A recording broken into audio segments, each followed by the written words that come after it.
G'day guys, Matt Brand here. Welcome to the new 2022 Kia Cerato. I'm joking, it's the Kia Cerato GT, which has actually just gone through a pretty decent facelift. Oh. Gave it some sauce there, gave it some sauce. Real talk, I don't know where sauce came from. I don't know where sauce came from. One day, you guys were just like, how come you didn't say sauce? I think I said like, give it the beans or something. Interesting how that happened. Anyway, this car has actually been one of the most requested vehicles for the channel. A lot of people are like, it's been released 3 months ago. Why do you only have it now? Well, fear not, it's all part of the plan. You see, this has been my long-termer. I've had this thing now for about 3 months. I have to give it back very soon. So really, the review I'm gonna give you today is probably gonna be the most in-depth, best review of this car because I've just had so much time with it. And also because this is Matt Brand Cars and I just provide you with the best reviews. So yeah, in today's review, I'm gonna tell you what's bloody awesome about the new Kia Cerato GT and then what's not so great. This review is not for the faint of heart, okay? I'm going real in-depth into this car. And I'm gonna tell you if it's truly the bargain of the really odd COVID car buying market. And if you haven't done so already, I would love it if you could go down there and hit the subscribe button and that notification bell because you don't want to miss what my next long-termer is going to be.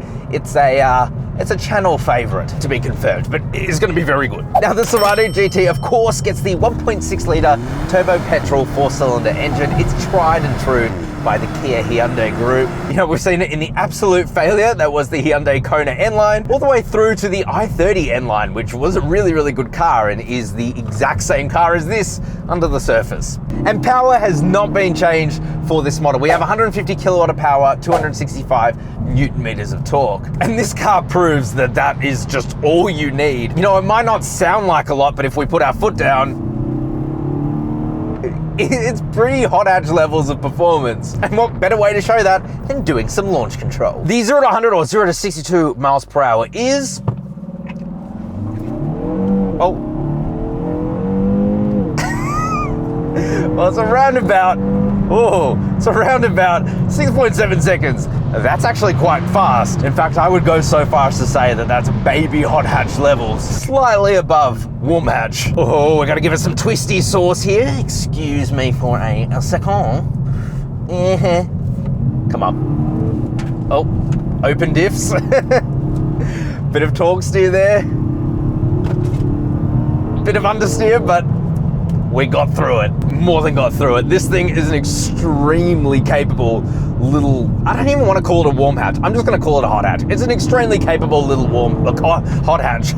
Now power is sent through a 7-speed dual clutch. Again, tried and true. We've seen this for so many years now. And over the years, they've refined it, they've honed it in, and it's a pretty good dual clutch. A lot of people complain it searches for gears, blah, blah, blah. I don't find that issue in this car at all. I think it's been really well tuned. Actually, I think the biggest issue is a hidden issue. It's a dry dual clutch system, meaning that the internals, the gears, are not submerged in oil. Now, in one way, it's a good thing because it means that there's less powertrain loss. You know, the engine doesn't have to push around fluid in the transmission, but it does mean that there's no oil sloshing around in the transmission, so things aren't kept quite as cool as they probably should be. So these things are prone to potentially overheating if you're doing a lot of track days or, you know, 10/10 driving, and potentially the transmission wearing a lot quicker than a wet dual clutch system. But as I said, we've seen this transmission for quite some time. They've used it in, for example, the Hyundai Veloster Turbo, and you see those things regularly with over 200,000 kilometers on the original transmission. So, you know, they definitely hold up. But yeah, downshifts, pretty quick. Upshifts as well, pretty quick. Again, not the fastest, not the best, but it does the job pretty well. And then of course, power is sent through to the front wheels. It does go through an open diff, but it's fine. It's like the perfect amount of power to send through the front wheels. You get just the perfect amount of torque steer for it to be fun. Understeer is a little bit of an issue, but it's not much. And yeah, the package just goes together so damn well, which is why they haven't changed it. You know, they've got a winning formula here. It's still the perfect amount of speed to be able to put your foot down and not break any laws instantly, yet have quite a lot of fun. In fact, it's actually quite a similar amount of power to my new to me Mark V Golf GDI, which I'm doing a full build on. And if you haven't watched that series, you have to. So click up there, watch it, you'll still love it. Now, there is quite a bit more to talk about with how this thing drives, because there has been some changes, some tweaks and tunes under the surface. But for now, I want to talk about what's changed on the outside. Okay, so a big question that people have is what's new for the facelift? Well, the first thing you'll notice are these daytime running lights. They've gone away from like the ice cubes and gone to this like slim LED lights. I absolutely love these. If you step back and have a look at it from this angle, it is just so damn cool. I can't get over it. The Tiger Nose grille has been squashed down, but elongated. So now it's a bit more, I don't know, aggressive, you could say. But yeah, from the front, I love it. Ooh, also check this out, the new Kia badge. How cool is that? But I genuinely think this is one of the best looking hatches on the road, especially from the front. Though once we move to the side, it really does just look like a big hatch, and that's what it is. It's quite a long hatch. Check these out though. These wheels, they haven't changed, but they're still wrapped in the Michelin Pilot Sport 4 tires, which is exactly the tire you want. It gives you so much more grip than pretty much every other tire out there. I've put them on my Mark V Golf GTI, and go watch that series so you can see how much pain I'm in with that build. But yeah, the wheels themselves, they look pretty cool. The alloys look nice. Yeah, it's decent from the side, nothing spectacular. It wouldn't be 2021 if we didn't have like a coupe style at the back, but still it looks pretty cool. The back actually hasn't changed on the hatch, though it has changed on the sedan, which is a bit weird. I mean, you do get the new Kia badge, but other than that, I mean, that's it. But it didn't really need to change. You've got these beautiful LED lights at the rear. They look really cool, especially at night. The turning signals are down there, so when you're behind the car and you are just sitting behind it, you can't actually see it, which is a pretty dumb design in my opinion, but hey, Kia love to do that. And then down the bottom, you have a big meaty diffuser that probably does absolutely nothing, and also 2 exhaust pipes, which do actually sound pretty damn good, especially on upshift.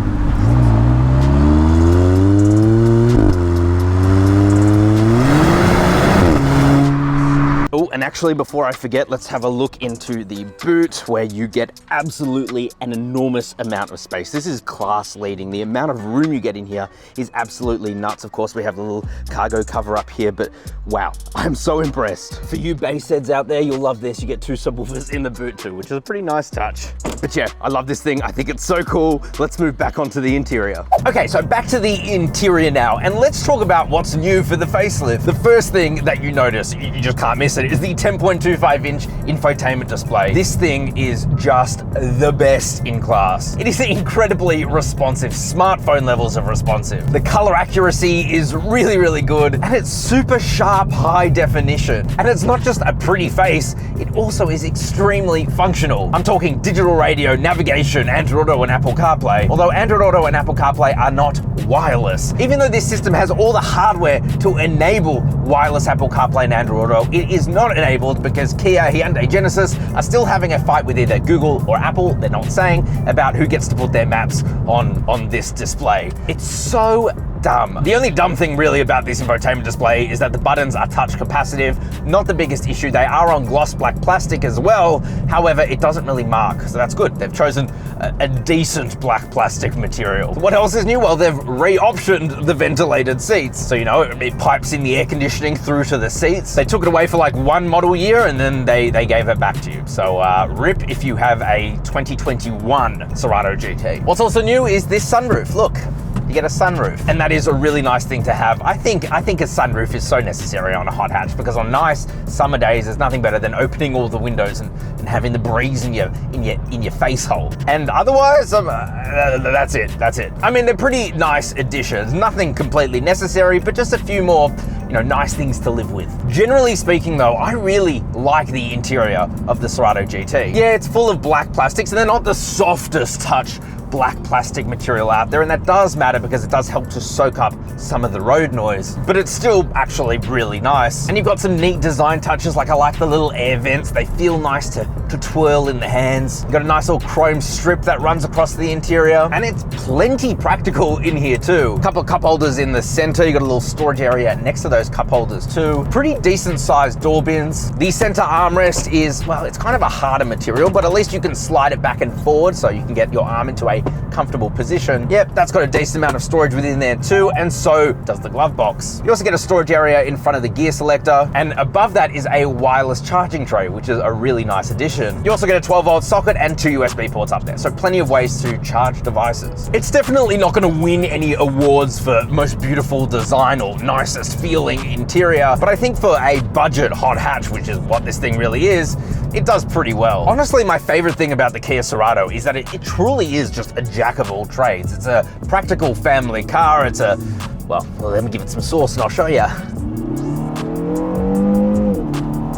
It's a bit of a hot hatch. And you get dual zone climate controls as standard. You just don't really see that at this price point. So yeah, I'm very impressed. These seats are really nice too. Not just because they feel comfortable to sit in, you have good adjustment, great lumbar support too, but just the sheer amount of features too, really mostly on the driver's seat. Exclusive for the driver's seat is automatic movement. You also have memory seats, which is really, really nice. I can't tell you how good it is between me and Monique to swap seats and just get comfortable. Press a button and you're in your position. But the seats are also heated and they're cooled, both of which I just love. In winter, it gets cold. I always put on the heated seats. In summer, it gets really, really hot. Nothing better than having ventilated air so you don't get a sweaty back. It really does make a big difference. And yeah, they look cool. They've got the GT like embossed within it and red stitching, which seems to be a theme across the interior. The steering wheel as well, one of the nicest steering wheels in its class. First of all, it feels really nice to hold on to. It's got beautiful leather on it. I love the red stitching. Got a flat bottom steering wheel because this wouldn't be a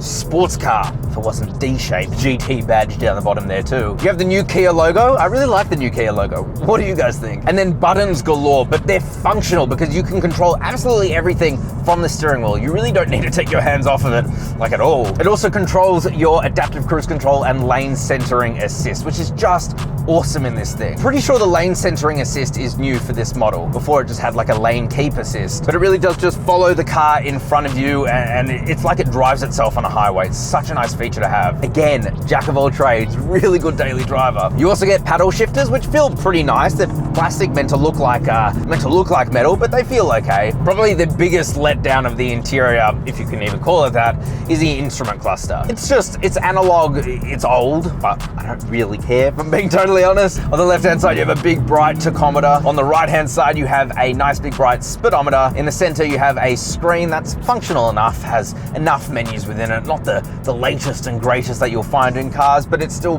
pretty good. Another thing to note as well is that you actually get a JBL sound system as standard, and it does sound pretty good. Moving to the rear seats now, and again, incredibly impressive. You get so much room back there. It's really quite surprising. At 5'11", I have plenty of legroom, headroom, and toe room. You also get a couple of air vents back there and a USB port, so it's enough to keep most people satisfied. But yeah, it's the room that really astounded me. Like, this thing is a pretty long hatch, but at least it has benefits to it, right? And of course, the seats are leather. You get a good armrest back there. It's good. Okay, so back to how it drives, which again is just the strong point of this car. The cool thing about Kia, Hyundai, Genesis is that they do all of their tuning for the suspension, for the steering and handling in Australia on Australian roads. And as part of this facelift, they have actually changed some of the tuning for the suspension as we take a corner.